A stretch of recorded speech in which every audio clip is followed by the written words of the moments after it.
Continuamos con su programa Libremente. Estamos ya en la entrevista central con el doctor Pelegrín Castillo, quien fuera ministro de Energía y Minas en la República Dominicana, pero también junto a su familia, cariñosamente conocida como los Vinchos, han sido una de las figuras públicas que más han enarbolado el tema y la problemática haitiana en la República Dominicana. Hoy nos complace tenerlo aquí presente.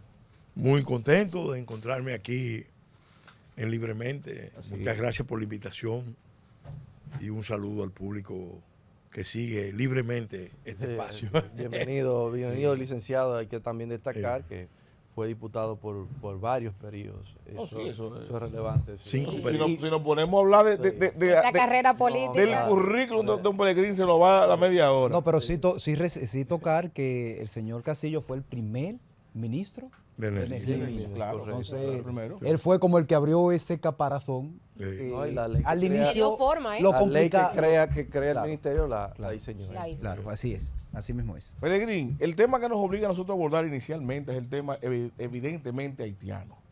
Tenemos una situación aquí en el país que se ha convertido, no en un problema nacional actual, porque siempre ha estado, tiene muchos años en la palestra pública, pero en este último año parece como que ha tenido un surgir y un protagonismo donde cada dominicano está prácticamente que no come cuenta con el tema haitiano. Inclusive se ha movilizado para forzar a que el gobierno tome acciones y han pasado algunas cositas. Yo quiero preguntarle. Por un lado, vimos una situación que pasó con el senador Omar Fernández, que respondió creo que a Vinicito, de una situación del tema de migración que dijo, yo quiero que usted... No fue a mí que me Fue a usted mismo que le respondió, ¿qué fue lo que pasó ahí para que la gente esté clara? Porque entonces, como que usted le dijo una cosa y usted era parte del gobierno en ese momento y Omar le respondió otra. ¿Qué fue lo que pasó ahí, Bueno, Pelegrín? primero una precisión. La ley que crea el Ministerio de Energía y Minas Sí. fue resultado de un compromiso político con el presidente Medina. Yo realmente hice aportes menores a esa ley. Sin embargo, las leyes del sector, la ley que creó el Servicio Geológico Nacional, la ley de energía renovable, fueron leyes que yo logré concretar. La reforma del 2007 a la ley eléctrica también fueron de mi iniciativa y muchas otras iniciativas relacionadas con energía y minería. Por eso, cuando yo llego al ministerio, pues realmente ya yo tengo 10 años presidiendo la Comisión de Industria y Comercio y 4 años presidiendo la Comisión de Energía y Minas de la Cámara de Diputados. Entonces eso, quería hacer la precisión porque el proyecto que estuvo bien hecho de crear el ministerio en la forma que lo hizo y con las competencias, yo lo pude ver, pero no es de mi autoría. No es de mi autoría. No, y no debía ser de mi autoría. Claro. ¿Y qué Si yo iba a ser el primer ministro, Sí. tampoco como que es demasiado que uno haga la ley y después sea La hice ministro. para mí, la hice para No, mí. no, no, no. No, ¿y Eso, qué diferencia de perfiles de don Pelegrín, que estuvo yo en el sector, a Joel Santos? Que yo nunca había sabido que trabajó esa área. Bueno, Eso como que me pongan a mí. vamos al Hay tema. cosas bueno, que es mejor no tocar. Entonces, fíjate, ¿qué pasó el otro día con Omar? Yo creo que él cometió un error porque él estaba presentando una iniciativa, el bloque de ellos, para prevenir de situaciones de desastre. Y entonces le hicieron una pregunta y él dañó la rueda de prensa porque el tema principal era la ley que él estaba sometiendo. Y eso es una novatada. El que está sometiendo un proyecto de ley o está planteando un tema principal no se deja llevar a un tema diferente porque en realidad te saca la noticia de ese día, no fue la ley que ellos sometieron, sino este debate. Entonces, este debate en realidad se origina por un planteamiento que yo hice, que lo voy a reiterar siempre. Todos los actores políticos, incluido el presidente Balaguer, que es el que ha tenido mayores definiciones con la crisis haitiana y sus implicaciones sobre República Dominicana, aún él, todos sin excepción, los políticos, actores políticos principales y otros de menor nivel, y ni hablar los otros actores de liderazgo de la sociedad, tenemos una cuota de responsabilidad en mayor o menor grado en la generación de esta situación que está poniendo en peligro la existencia de la nación. Y yo enfaticé que el gobierno del presidente Fernández, cuando me preguntaron, y el gobierno del presidente Danilo Medina no podían sustraerse De la responsabilidad. de la responsabilidad y decir como que esto empezó ahora. No. Esto es un tema que se está gestando hace mucho y el deber es de cerrar fila en un momento de gran peligro, porque este tema no lo puede enfrentar solo un gobierno, un presidente. Este es un problema de nación, un reto de nación, y todos tenemos que unirnos, aún los que tenían y tienen responsabilidades, tienen que hacer, vamos a decir, una especie de mea culpa. Yo pongo el ejemplo de Neville Chamberlain.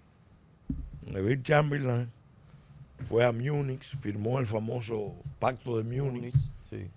que era un desastre porque estaba estimulando ya a Hitler a que siguiera en su fase expansiva. Y Churchill entendió bien la coyuntura y dijo claramente, miren, yo no puedo ahora, y lo dijo en una frase genial, yo no puedo ahora ponerme a juzgar el pasado porque vamos a perder el presente y el futuro.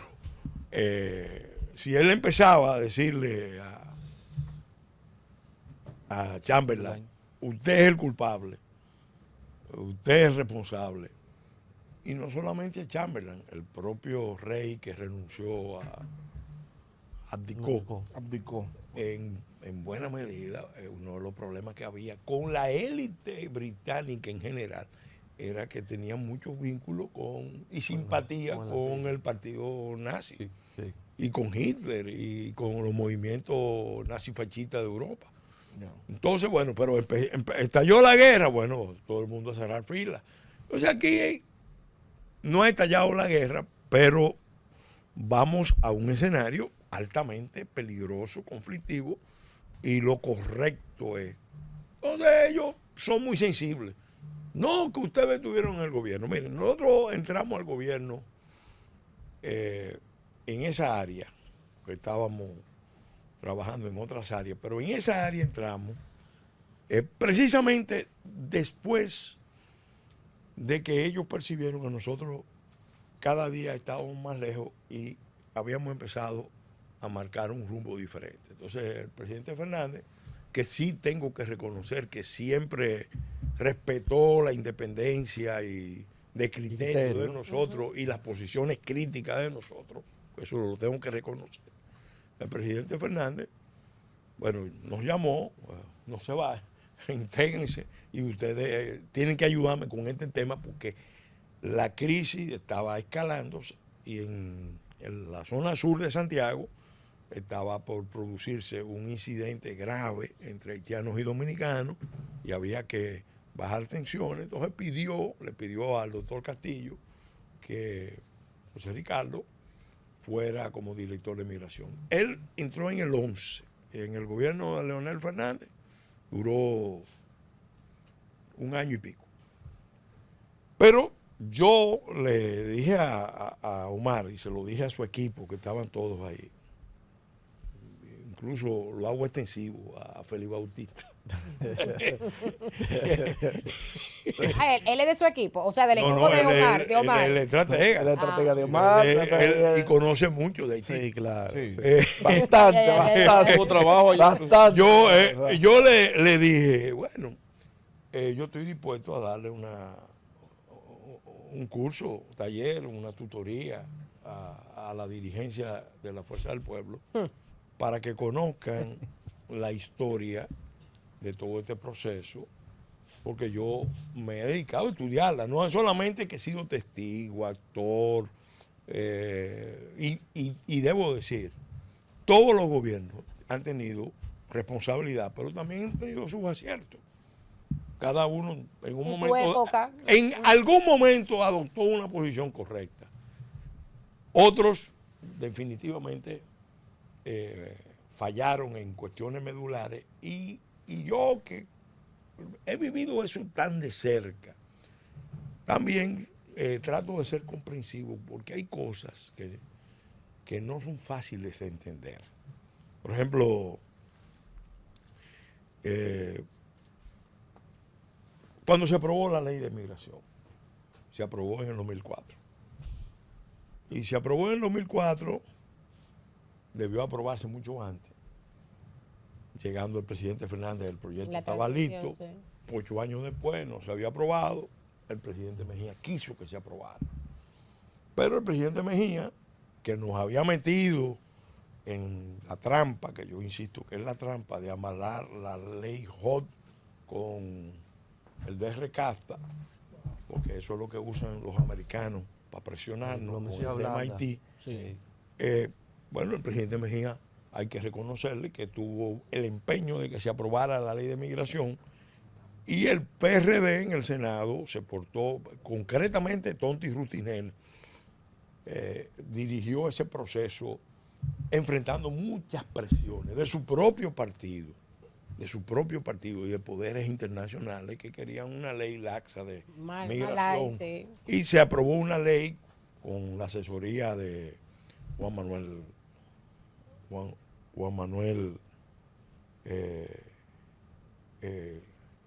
doctor Juan Miguel Castillo, Juan Manuel Rosario, el grupo Junco de Leilita Mejía Roldán, Pedro Manuel Casal Victoria, y mucha gente que fue y hizo aportes. Yo ya había hecho mis aportes en una discusión especial que se creó en Cancillería, y esa ley se aprobó el 15 de agosto del 2004. Sin embargo, 7 años después, Es que se hace el reglamento.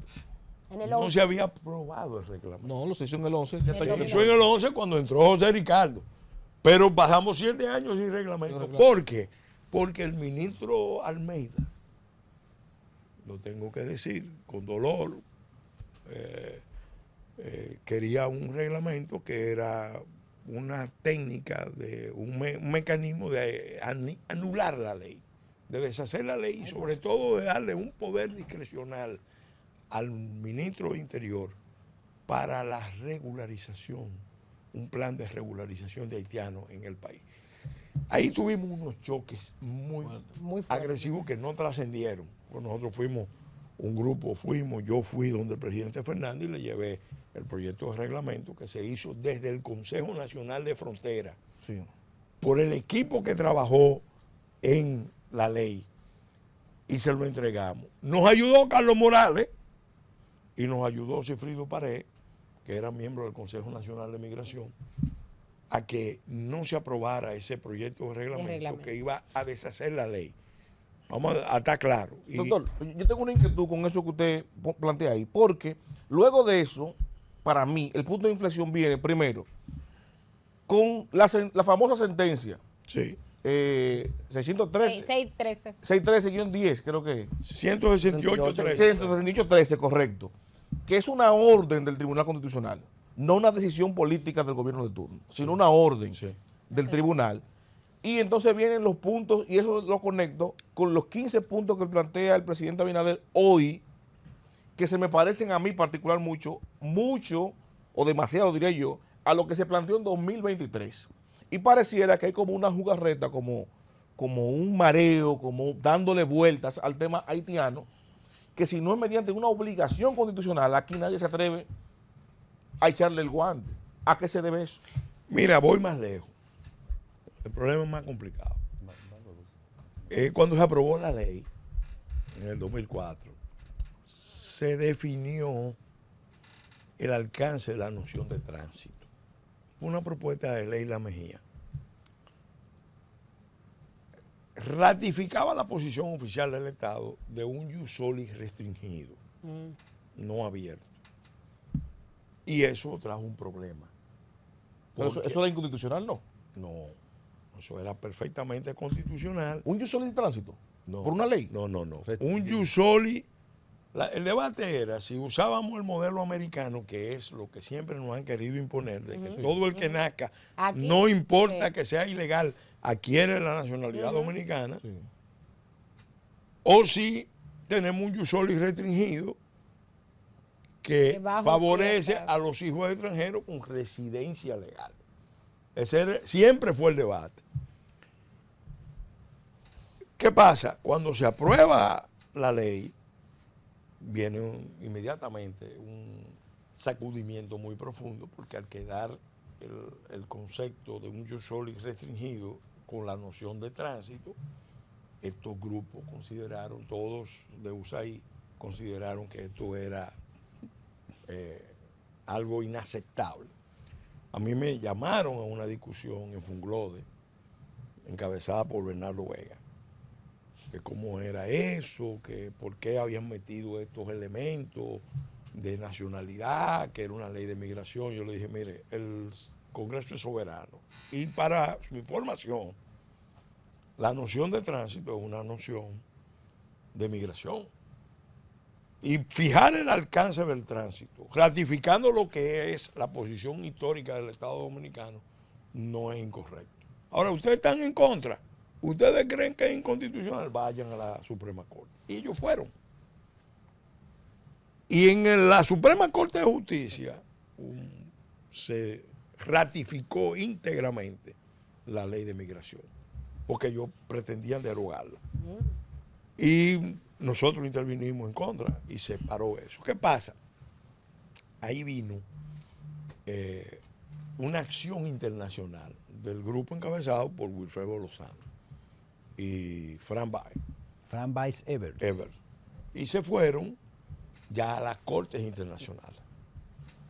El gobierno dominicano, frente a esta situación, que venía presión de Washington, del Departamento de Estado, prefirió no definir la ley, terminar el proceso. Por eso duramos 7 años. La ley, el reglamento se vota después que se vota la reforma constitucional del 10. Ajá. No antes. No antes, porque no se quería respetar la sentencia de Suprema Corte de Justicia. Entonces, por la presión internacional. ¿Qué pasa? Bueno, ellos cometieron un error, porque ellos creían que lo que se había aprobado en el 10 era un antes y un después. Un antes y un después. Que el jus soli restringido regiría para futuro y que antes del 2010 lo que prevalecía era el jus soli abierto. ¿Qué pasa? Ya había una sentencia de Suprema Corte. Ellos estaban dispuestos incluso a aceptar del 2005 adelante.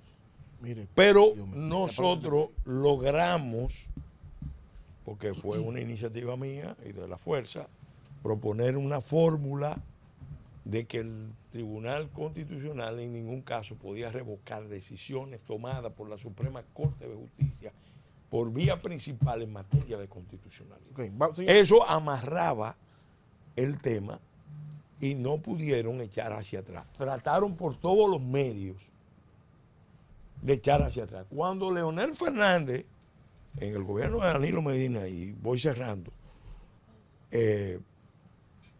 apoya esta decisión del Tribunal Constitucional, porque no había más camino, eso era lo que le convenía al país y lo que procedía. No, inmediatamente eso lo consideró el grupo del presidente Medina, que fue una maniobra del presidente Fernández para dañarle su gobierno y generarle una crisis con los Estados Unidos. Entonces, todo eso es interioridad y muchas más. Yo estoy dispuesto a la gente de la Fuerza del Pueblo a darle una tutorial de todo eso para que ellos se enteren de todo esto.